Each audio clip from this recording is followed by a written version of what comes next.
Existe un tipo de cansancio que no viene del cuerpo. Aparece después de ciertas palabras, después de ciertas oraciones, después de repetir, por milésima vez, algo que debería aliviar, pero solo aprieta. Ya lo has percibido, aunque nunca lo hayas nombrado. Hay palabras que parecen sagradas, pero dejan un sabor seco en la boca, un peso discreto en el pecho, un silencio extraño justo después. No es culpa, no es pecado, es otra cosa. Es como si algo en ti se encogiera cada vez que atraviesan tu voz. El problema no es la búsqueda espiritual, nunca lo fue. El problema es el vocabulario que usas para buscarla. La mayoría de las personas cree que las palabras son solo símbolos, sonidos organizados, herramientas neutras, pero el cuerpo sabe que eso no es verdad. El cuerpo reacciona antes de que la mente explique. Algunas palabras expanden, otras contraen, algunas ordenan el caos interno, otras refuerzan exactamente el nudo que intentas desatar.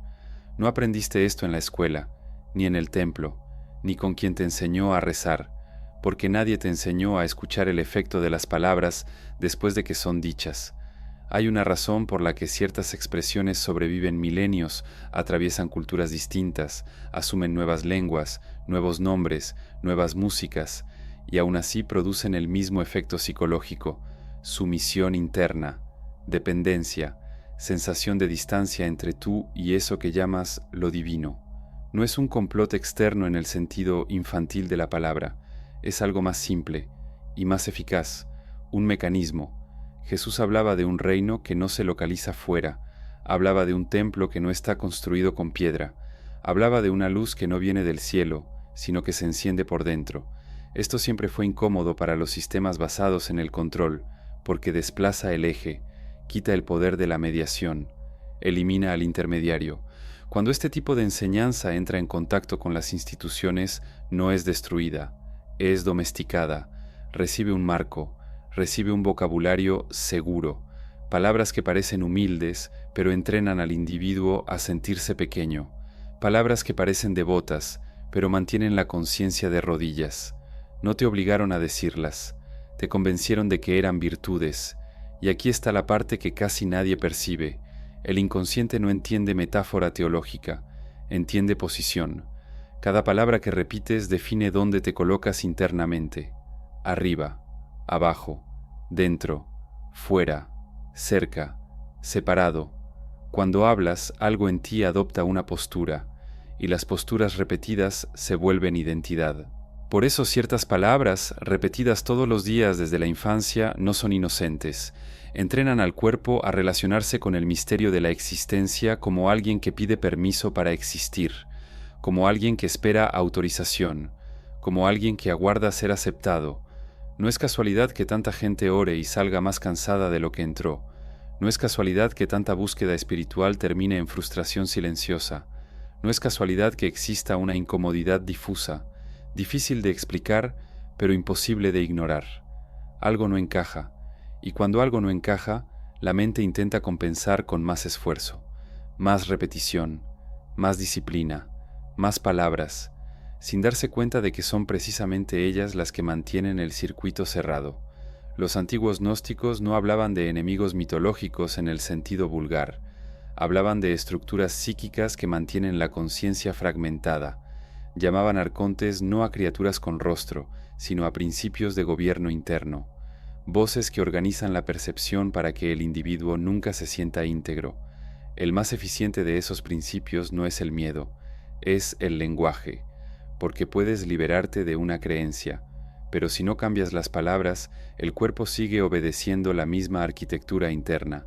Jesús no vino a crear un nuevo conjunto de frases sagradas, vino a desmontar una lógica, vino a señalar un estado del ser donde no existe negociación con lo divino, porque no existe separación, donde el pan no se pide, se reconoce, donde el nombre no se invoca, se habita, pero eso exige madurez psíquica, y la madurez no sostiene sistemas de dependencia. Entonces ciertas palabras fueron preservadas, otras fueron enfatizadas, algunas fueron convertidas en el centro de la experiencia religiosa, siempre las mismas, siempre con el mismo efecto: desplazar el eje de la autoridad hacia afuera, crear distancia, generar necesidad. No necesitas saber aún cuáles son, solo necesitas ser honesto con una sensación. Hay palabras que, cuando las dices, te hacen sentir más pequeño de lo que eres, no más pequeño en el sentido de la humildad real, esa que trae claridad y silencio, más pequeño en el sentido de encogimiento, de pérdida de centro, de alejamiento de ti mismo.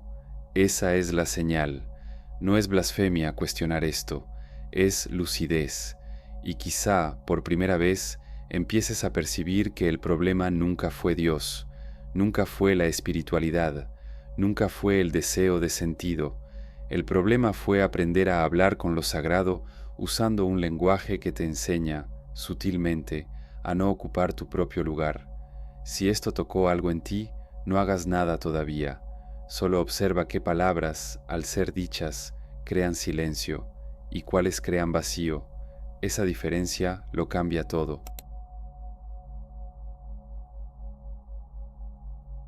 Existe un momento casi imperceptible entre el impulso y la palabra, un intervalo microscópico donde algo en ti elige la posición que va a ocupar, no el contenido de la frase, la posición. Ahí es donde la estructura se revela, y ahí es donde casi nadie mira.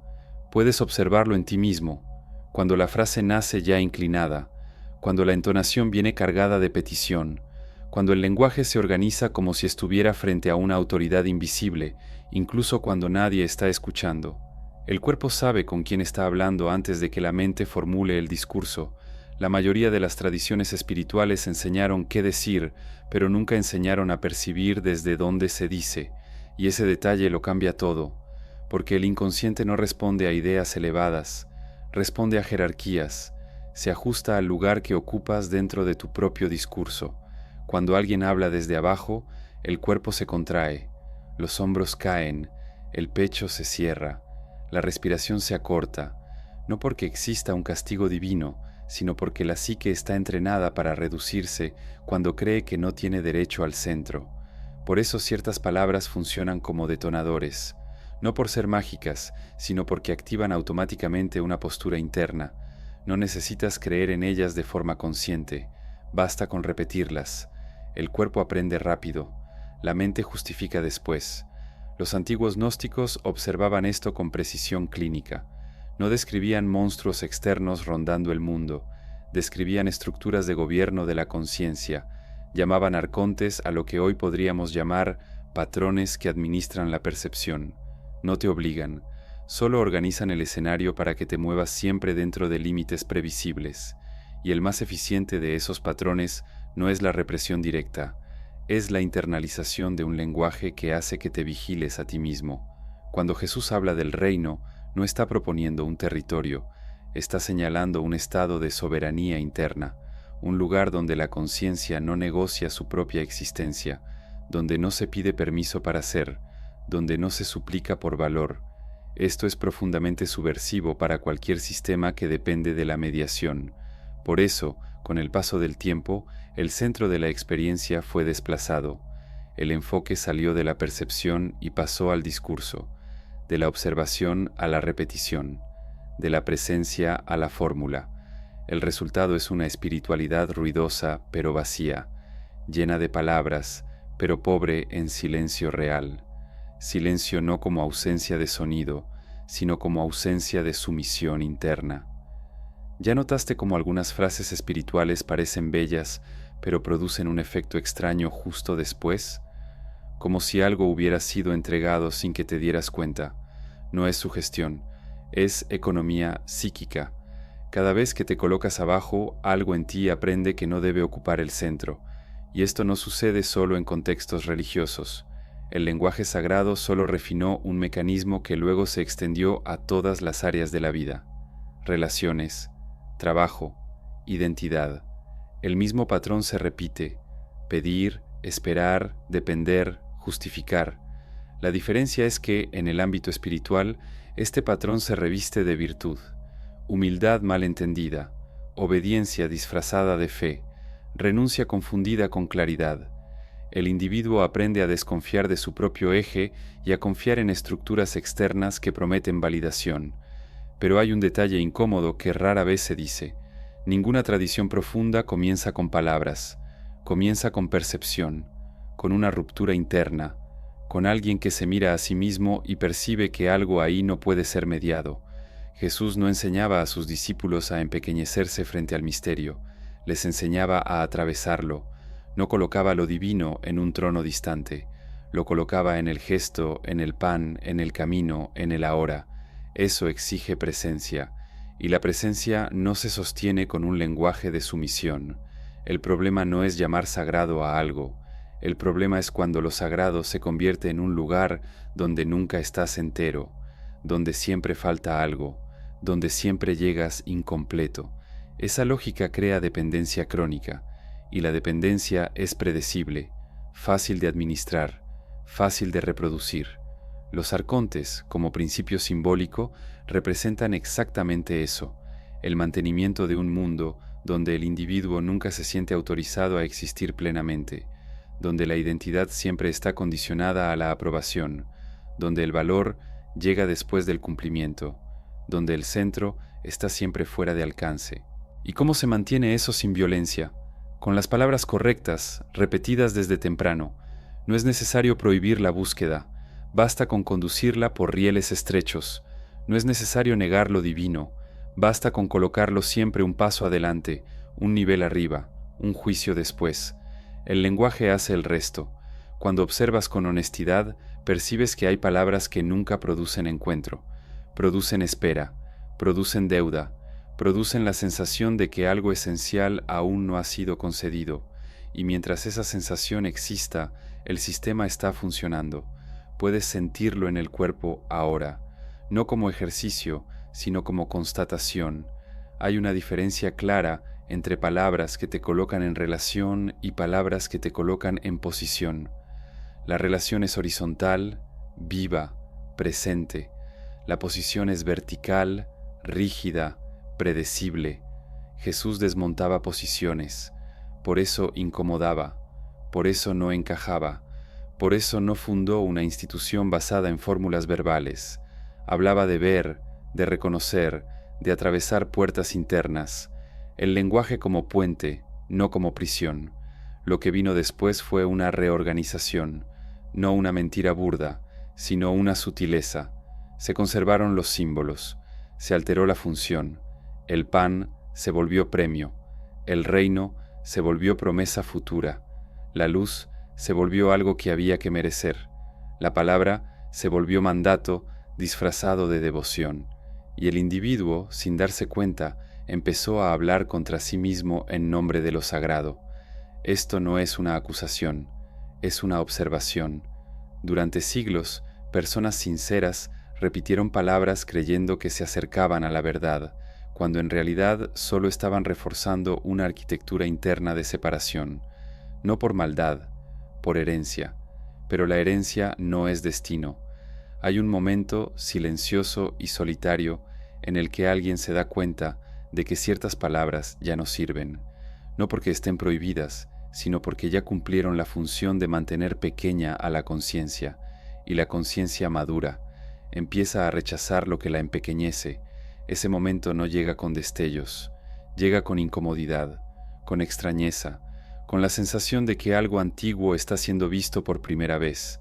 Ahí es donde el mecanismo empieza a fallar, porque el poder de esas palabras no está en ellas, está en la repetición inconsciente, en el uso automático, en el cuerpo que obedece antes de que la mente cuestione. Cuando esto se ve, no hay lucha, hay desidentificación, y poco a poco algo se recoloca, no afuera, dentro. No necesitas sustituir nada todavía, no necesitas adoptar nuevas frases, no necesitas crear otro vocabulario espiritual. Basta con reconocer cuando una palabra te coloca por debajo de lo que eres. Ese reconocimiento ya es un desplazamiento de poder. Y tal vez empieces a notar que el verdadero conflicto nunca fue entre fe y razón, ni entre religión y espiritualidad. Fue entre presencia y sumisión, entre percepción directa y lenguaje heredado. Lo demás es consecuencia. Si esto tuvo sentido para ti, no lo conviertas en creencia. Solo observa cómo hablas cuando crees que estás hablando con Dios.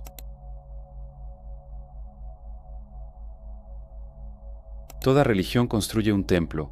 algunas con piedra, otras con palabras, y casi nadie se da cuenta cuando empieza a vivir dentro de él. No hablo del edificio externo, ese es evidente. Hablo del templo interno, hecho de lenguaje repetido, de símbolos mal digeridos, de frases heredadas que organizan la forma en que te percibes frente al misterio. Ese templo no tiene muros visibles, pero define hasta dónde puedes llegar sin sentir culpa. Define el tono de tu voz cuando hablas con lo invisible. Define cuánto te permites existir sin pedir disculpas. Jesús hablaba de un templo que debía ser atravesado, no habitado. Hablaba de algo vivo, móvil, íntimo. Destruyan este templo, decía, no como amenaza, sino como diagnóstico, porque todo templo que se fija se convierte en sistema, y todo sistema tiende a protegerse. El problema nunca fue el símbolo.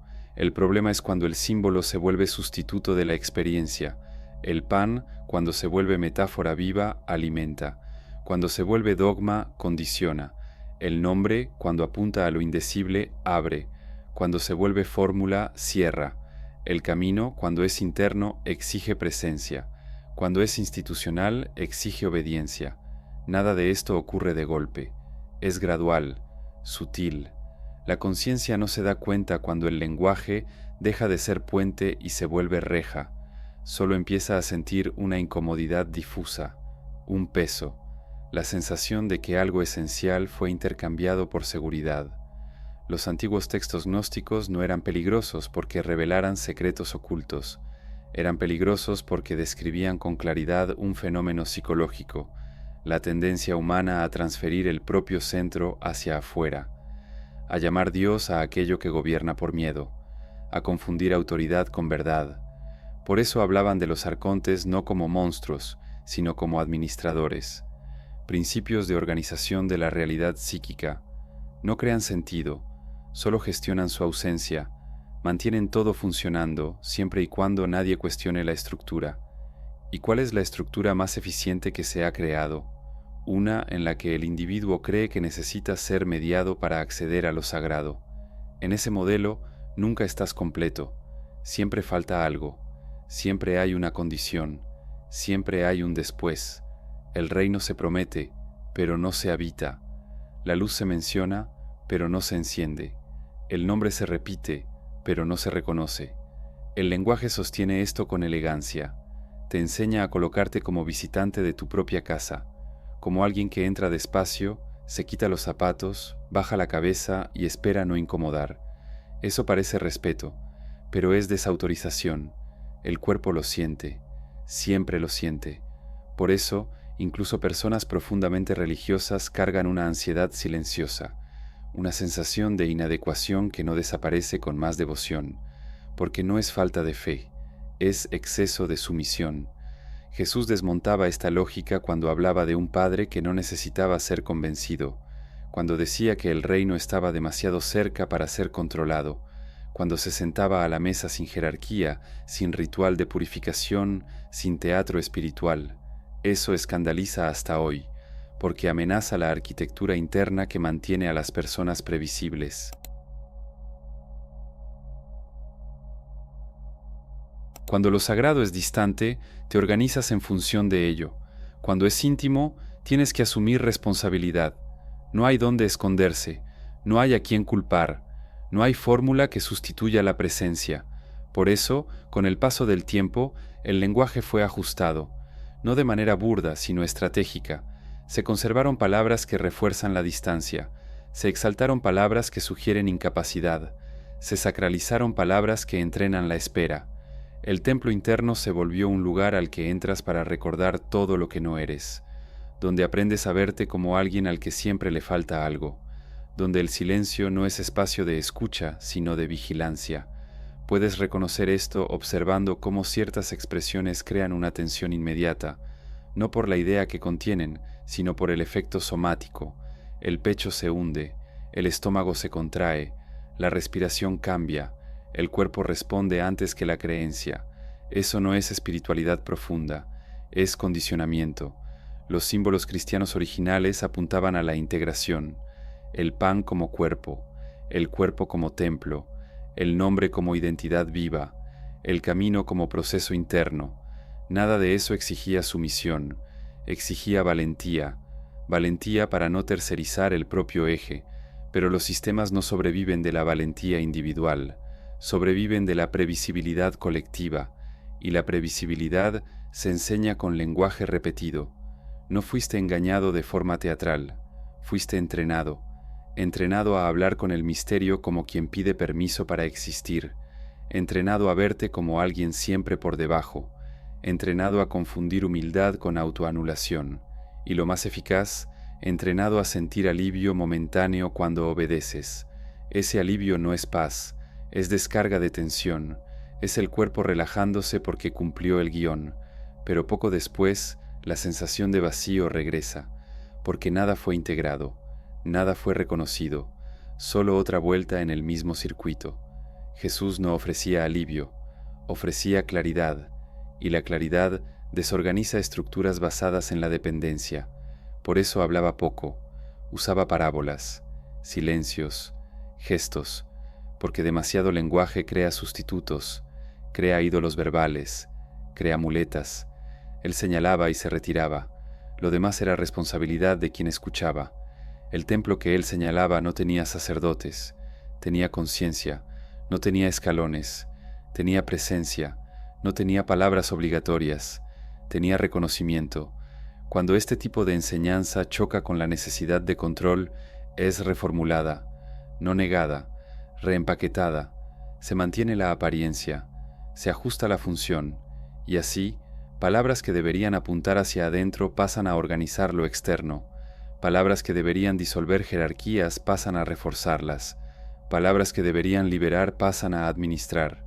No necesitas rechazar ningún símbolo, no necesitas abandonar ninguna tradición, no necesitas cambiar una creencia por otra.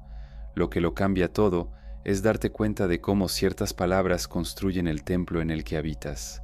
Si ese templo te hace más pequeño, desconfiado de ti mismo, siempre esperando, tal vez no sea un templo, tal vez sea una contención, y la contención más eficiente es aquella a la que llamas sagrada.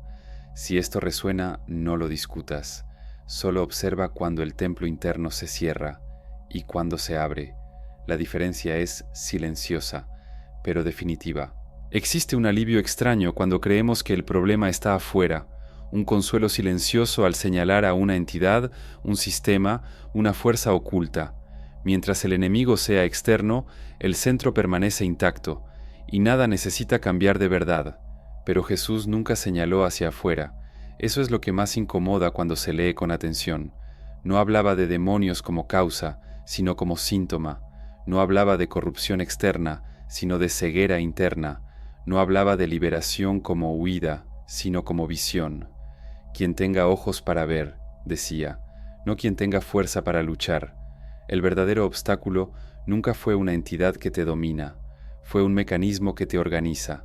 Los mecanismos no atacan, estructuran, funcionan incluso cuando no crees en ellos, funcionan precisamente porque son invisibles, y el más eficiente de todos es aquel que te hace identificarte con una versión reducida de ti mismo. Ese mecanismo ha tenido muchos nombres a lo largo de la historia: ego, carne, mundo, demiurgo, arconte. El rótulo importa poco, el funcionamiento es el mismo: crear una identidad basada en carencia, separación y necesidad de aprobación. No es maldad, es economía. Un sistema que se mantiene no necesita fuerza constante. Cuando crees que necesitas ser salvado, algo en ti acepta que está perdido. Cuando crees que necesitas ser perdonado, algo en ti asume la culpa como identidad. Cuando crees que necesitas obedecer, algo en ti abdica de su propia autoridad interna. Nada de esto exige coerción, solo exige repetición. El lenguaje hace el trabajo pesado, entrena al cuerpo a colocarse siempre un paso atrás, entrena a la mente a esperar, entrena a la conciencia a desconfiar de sí misma. El resultado es una espiritualidad ansiosa, siempre endeudada, siempre en falta. Jesús llamaba a eso sueño, no en un sentido moral, sino perceptivo. Dormir es no darse cuenta del propio estado, es reaccionar de forma automática, es repetir gestos sin presencia, es decir palabras sin escuchar su efecto por dentro.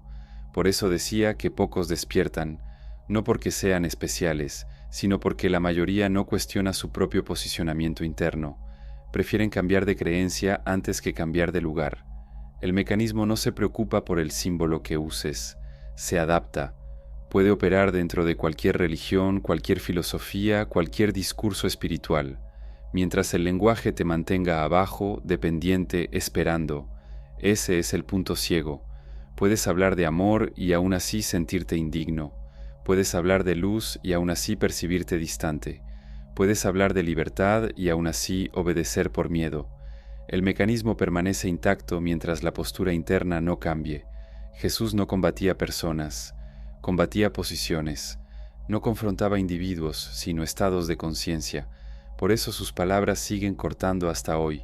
No ofrecen refugio para el ego espiritual. No ofrecen una identidad cómoda, ofrecen un espejo, y el espejo muestra algo difícil de aceptar. Gran parte de lo que llamas fe es solo miedo bien organizado, miedo a equivocarte, miedo a ser rechazado, miedo a ocupar demasiado espacio, miedo a asumir que el centro nunca estuvo afuera. El mecanismo usa ese miedo como pegamento, y el lenguaje como herramienta.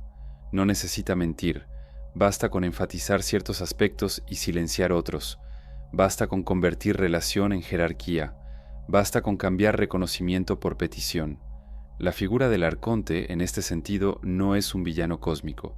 Es un administrador psíquico, una función que mantiene a la conciencia girando alrededor de reglas externas, un principio que garantiza que nunca te sientas autorizado sin permiso.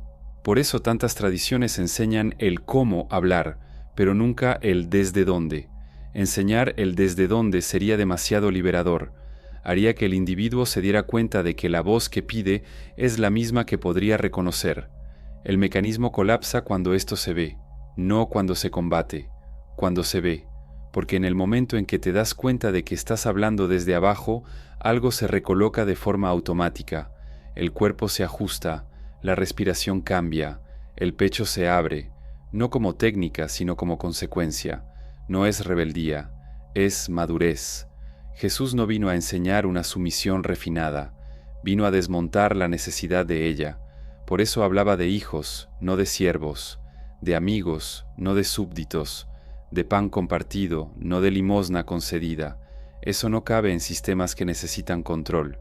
Entonces la enseñanza se suaviza, se vuelve excesivamente simbólica, se empuja hacia un futuro distante, se espiritualiza hasta perder impacto psicológico. Pero el mecanismo permanece, silencioso, eficiente.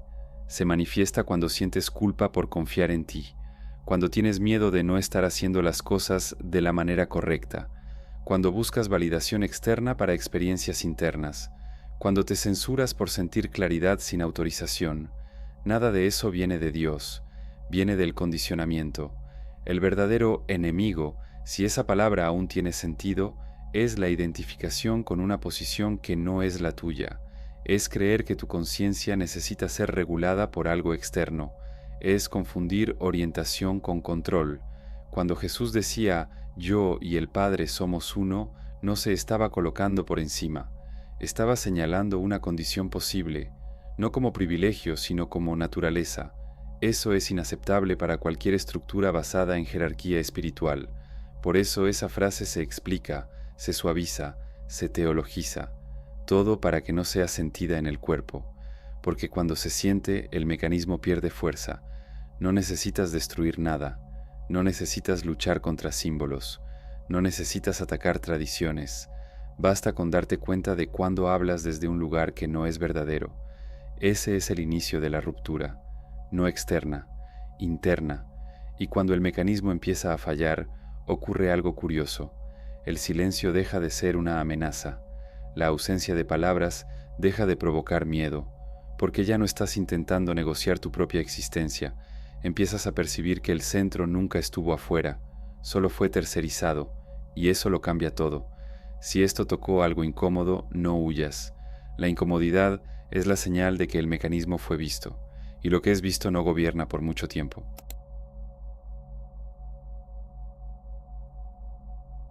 Hay palabras que no necesitan ser prohibidas, se imponen solas. Lo sientes cuando intentas decirlas con atención plena. Algo se traba, algo pesa, algo pide disculpas incluso antes de terminar la frase. Estas palabras no operan en el nivel de la creencia consciente, operan en el cuerpo, en el tono, en la postura interna, no comunican ideas, organizan posiciones. El mecanismo es simple y profundo.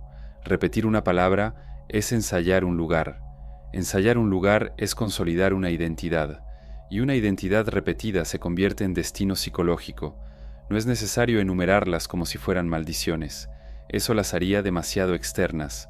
Basta con reconocerlas por el efecto que producen. Son palabras que siempre apuntan hacia arriba, nunca hacia adentro. Palabras que crean una escalera infinita. Palabras que transforman el misterio en autoridad y a la conciencia en súbdita.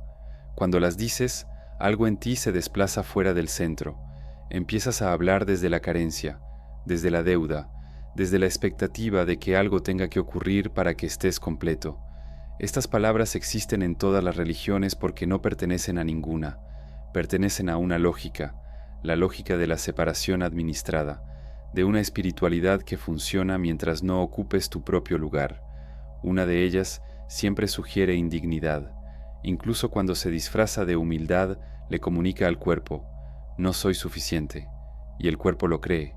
Aprende a retraerse, a contenerse, a pedir menos de lo que podría sostener.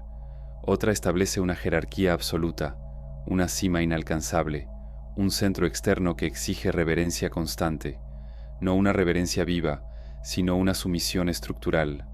La conciencia se organiza alrededor de un trono que nunca será ocupado por ella. Hay también la palabra que crea dependencia cíclica. Te equivocas, pides, alivias, repites. El alivio no viene de la integración, sino de la descarga. La culpa no se disuelve, se recicla, y cada vuelta refuerza la idea de que tu integridad depende de una aprobación externa. Otra palabra enseña a negociar con el miedo, supone castigo, supone juicio, supone que el misterio observa para decidir si mereces continuar. El cuerpo aprende a vivir en estado de vigilancia espiritual, siempre atento, siempre tenso, siempre tratando de agradar. Está la palabra que promete rescate, que proyecta la salida hacia afuera y hacia después. Dice que ahora estás en peligro, pero que serás retirado en el momento correcto. Mientras tanto, espera, soporta, aguanta. Esa palabra convierte la vida en una sala de espera, y está la palabra final, la más reveladora, la que no pide, sino que exige sumisión explícita. Convierte la orientación en mandato, la conciencia en disciplina, la presencia en regla. Donde ella reina no hay madurez, hay control. Estas palabras no son malas en sí mismas, nada lo es. Se vuelven contenciones cuando se usan como eje. Jesús nunca organizó la experiencia espiritual alrededor de ellas. Eso es evidente cuando se lee sin filtros. Él hablaba de reconocimiento, no de mérito, de presencia, no de permiso, de visión, no de obediencia ciega. El problema es que el reconocimiento no puede administrarse, la presencia no puede estandarizarse, la visión no puede delegarse. Entonces el lenguaje fue ajustado, no para mentir, sino para contener. Lo más eficaz no es negar el centro, es ocuparlo con palabras que te alejan de él. Cuando comienzas a retirar estas palabras del núcleo de tu lenguaje interno, ocurre algo curioso. No hay explosión mística, hay silencio, un silencio extraño al inicio, como si algo faltara. En realidad, algo dejó de drenar. Te das cuenta de que hablabas demasiado para compensar un desplazamiento, que pedías demasiado porque no te sentías autorizado, que repetías porque no confiabas en tu propia mirada. Quitar estas palabras no crea vacío, crea espacio, y el espacio asusta a quien fue entrenado para vivir lleno de reglas, pero es en ese espacio donde algo se reorganiza. La relación con el misterio deja de ser vertical, el cuerpo se relaja sin culpa, la atención se profundiza sin miedo, la vida deja de ser una prueba. No se trata de sustituirlas por palabras positivas, eso sería solo otro truco, es un cambio de eje. El lenguaje empieza a surgir de la experiencia, no de la carencia. Ya no hablas para ser aceptado, hablas porque has percibido, no hablas para agradar, hablas para reconocer, no repites para garantizar, Sostienes el silencio cuando no hay nada que decir. Esto desmantela el mecanismo porque el mecanismo depende del ruido, depende de un flujo continuo de petición, culpa, espera y obediencia. Cuando eso cesa, no hay nada que administrar. Jesús llamaba a esto verdad, no como concepto, sino como estado, algo que libera no porque promete, sino porque alinea, porque devuelve a la conciencia a su propio lugar. El cuerpo lo reconoce de inmediato. Hay una sensación de retorno, no de conquista, sino de recuerdo, como entrar en un espacio que siempre fue tuyo, pero que estaba ocupado por voces prestadas. No necesitas anunciarlo, no necesitas probarlo, no necesitas convencer a nadie. El cambio real es silencioso. Se manifiesta en la forma en que dejas de decir ciertas cosas, en cómo algunas palabras ya no pasan por tu garganta, en cómo ya no puedes colocarte por debajo sin sentir falsedad. Esto no te vuelve superior, te vuelve íntegro, y la integridad no alimenta sistemas de control. Cuando estas palabras pierden poder, algo se cierra, no afuera, sino adentro, un ciclo antiguo, una dependencia refinada, un teatro sagrado que ya no tiene sentido. Empiezas a percibir que nunca fuiste el objetivo de una batalla cósmica, solo fuiste mantenido fuera del centro el tiempo suficiente para olvidar cómo se siente estar en él. Las palabras no te aprisionaron por sí solas, pero fueron las llaves más utilizadas, y cuando dejas de usarlas sin necesidad de luchar contra ellas, algo se cierra detrás de ti, no como prisión, sino como una puerta que ya no necesita ser cruzada. Lo que queda es simple, y por eso tan difícil de administrar: presencia sin negociación, conciencia sin jerarquía, vida sin petición. Si esto resuena, no lo expliques. La explicación es innecesaria cuando el eje regresa.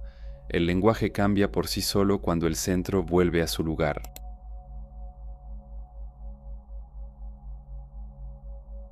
Llega un punto en el que ya no hay nada que quitar, nada que denunciar, nada que corregir, nada que sustituir. Lo que queda es un silencio distinto al que conocías, no el silencio tenso de quien espera instrucciones, no el vacío ansioso de quien teme equivocarse, sino un silencio habitado, un silencio que respira contigo. Este es el momento más extraño del proceso, porque no parece espiritual, parece demasiado simple. Te das cuenta de que ya no necesitas vigilar cada pensamiento, ya no necesitas explicarte internamente, ya no necesitas alinear palabras antes de hablar con el misterio. La relación deja de ser performativa, no hay escenario, no hay público, no hay examen. El centro regresó, y cuando el centro regresa, algo esencial cambia. Dejas de hablarle a lo divino y comienzas a vivir desde ello, no como idea, como estado, como un eje silencioso que sostiene la experiencia sin necesidad de ser nombrado. Jesús llamaba a esto vida abundante, no en el sentido de exceso, sino de suficiencia, algo que no depende de aprobación ni de promesas futuras, algo que no necesita ser salvado porque nunca estuvo perdido. Esto no genera euforia, genera sobriedad, una sobriedad que incomoda a quien confunde intensidad emocional con profundidad espiritual, porque aquí no hay picos, hay estabilidad, no hay huida, hay permanencia. Empiezas a notar que el miedo disminuye no porque algo te proteja, sino porque ya no estás dividido. El conflicto interno, ese que exigía lenguaje constante para ser administrado, empieza a disolverse, no por victoria, sino por integración. No se conquistó nada, algo fue devuelto. El cuerpo lo siente como descanso, no como pereza, sino como reposo real. La mente se vuelve más clara, no porque entienda todo, sino porque dejó de luchar contra lo simple. La atención se profundiza sin esfuerzo. Este estado no combina con discursos grandiosos. Es discreto, casi invisible, pasa desapercibido para quien busca señales externas, pero para quien está dentro es inconfundible. Es el fin de la negociación. No prometes nada, no pides nada, no amenazas nada, simplemente estás, y eso cambia la manera en que actúas en el mundo, no porque te hayas vuelto alguien distinto, sino porque ya no necesitas probar quién eres. Las decisiones se vuelven más limpias, las relaciones más honestas, los límites más claros. Ya no hay culpa disfrazada de virtud, ni obediencia camuflada de fe, ni miedo vestido de humildad. El teatro interno se termina cuando ya no hay público. Aquí es donde muchos se pierden, curiosamente, porque el sistema que dejaste atrás ofrecía identidad, ofrecía pertenencia, ofrecía respuestas listas, ofrecía un lugar definido. El centro, en cambio, no ofrece una identidad fija, ofrece presencia, y la presencia exige responsabilidad, no moral, sino existencial. Ya no puedes culpar a fuerzas externas por lo que sientes, ya no puedes esconderte detrás de fórmulas, ya no puedes fingir que no te das cuenta. Eso es libertad real, y la libertad real no es cómoda todo el tiempo. Jesús no prometió comodidad, prometió verdad, y la verdad, cuando llega, desmonta las últimas ilusiones de dependencia. No grita, no acusa, simplemente permanece, y todo lo que no es verdadero empieza a caer por falta de sostén.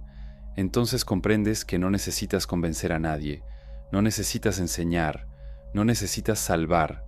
Cada conciencia tiene su propio ritmo. Cada quien abandona el lenguaje que lo empequeñece cuando está listo para ocupar su propio lugar. El error sería convertir esto en una nueva doctrina, en una nueva superioridad, en una nueva separación. El centro no soporta jerarquía, puede compartirse pero no transmitirse. No le entregas esto a nadie, simplemente vives desde aquí. Quien lo reconoce, reconoce. Quien no, sigue. No hay urgencia, no hay misión, no hay guerra, solo un ajuste interno que cambia silenciosamente todo alrededor, como alguien que aprende a respirar bien después de años conteniendo el aire. Lo más curioso es que, después de esto, ciertas palabras simplemente no regresan, no porque las hayas prohibido, sino porque perdieron su función. Ya no sirven para organizar la experiencia. Suenan huecas, extrañas, distantes. Otras palabras surgen con más cuidado, menos cantidad, más precisión. A veces ninguna palabra es necesaria. El silencio cumple su función. Esto no es el fin de nada, es el fin de la necesidad de empezar siempre de nuevo. Ya no necesitas volver al centro. Nunca te fuiste, y quizá esta sea la percepción más simple y más difícil de sostener. Nunca hubo un camino hacia afuera que no fuera lenguaje. Nunca hubo una prisión que no fuera una posición interna. Nunca hubo liberación que no comenzara con la negativa silenciosa a colocarte por debajo de lo que eres. No hay nada que anunciar, nada que declarar, nada que concluir. La vida continúa, pero ahora sin teatro. Si este guión describió algo que ya venías sintiendo, entonces no hay mucho que hacer. Ninguna acción específica, ningún gesto simbólico, ninguna frase final. Solo continúa sin usar lo que te empequeñece. Lo demás se organiza solo, y si en algún momento lo olvidas, porque sucede, el cuerpo lo recordará. Siempre recuerda cuando el centro fue habitado de verdad. Este es el tipo de recuerdo que no necesita repetirse, se sostiene en silencio.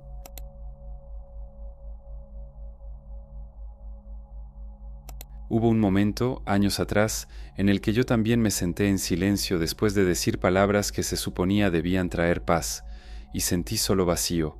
No fue rebeldía, no fue pérdida de fe, fue algo más difícil de explicar, la sensación de que estaba hablando demasiado y percibiendo muy poco. Recuerdo terminar una oración y quedarme ahí, quieto, con un peso ligero en el pecho. Nada dramático, solo la intuición incómoda de que algo esencial no estaba ocurriendo. No me sentía equivocado, pero tampoco me sentía entero. Era como tocar la puerta de mi propia casa todos los días y nunca entrar. Este guión nació desde ese punto, no solo del estudio, sino de una observación prolongada, de notar cómo ciertas palabras moldeaban mi cuerpo, mi postura interna, mi relación con el misterio, de darme cuenta de que, cuando algunas de ellas dejaron de usarse de forma natural, sin esfuerzo, algo en mí se reorganizó en silencio. Tal vez reconociste eso en algún fragmento. Tal vez sentiste ese tipo específico de incomodidad que no pide acuerdo, solo atención. Si eso ocurrió, entonces este video no te enseñó nada nuevo. Solo tocó algo que ya estaba ahí, esperando espacio. Nada de lo que se dijo aquí exige que abandones símbolos, creencias o tradiciones. La invitación es más simple y más exigente: dejar de usar aquello que te empequeñece por dentro. Lo demás pierde importancia por sí solo. Gracias por sostener esta escucha hasta el final. En un mundo ruidoso, permanecer con algo que no promete nada inmediato ya es un gesto poco común. Si este contenido te encontró en un momento adecuado, dale like al video y suscríbete al canal. Esto no es un pedido automático, es simplemente la forma práctica de mantener vivo este tipo de espacio. Deja un comentario si algo de aquí te describió con precisión, no para explicar, solo para marcar presencia. Y mientras los siguientes videos aparecen en la pantalla, percibe algo. Si llegaste hasta aquí, quizá no estés buscando respuestas nuevas, sino confirmando algo antiguo que, por fin, empieza a volverse claro.